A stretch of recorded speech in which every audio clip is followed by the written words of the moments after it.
أعوذ بالله من الشيطان الرجيم.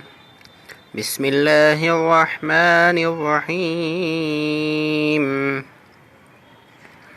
وإن خفتم شقاق بينهما فابعثوا حكما من أهله وحكما من أهلها إن يريدا إصلاحا يوفق الله بينهما إن الله كان عليما خبيرا.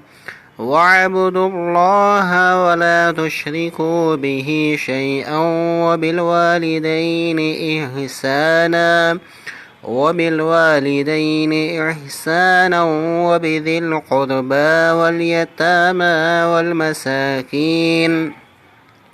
والمساكين والجار ذي القربى والجار ذي الجنب والصاحب بالجنب وابن السبيل وما ملكت أيمانكم إن الله لا يحب من كان مختالا فخورا. الذين يبخلون ويأمرون الناس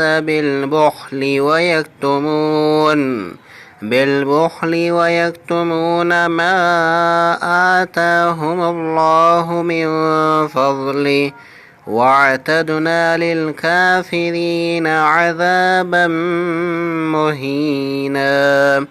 والذين ينفقون أموالهم رياء الناس ولا يؤمنون بالله ولا باليوم الآخر ومن يكن الشيطان له قرينا فساء قرينا.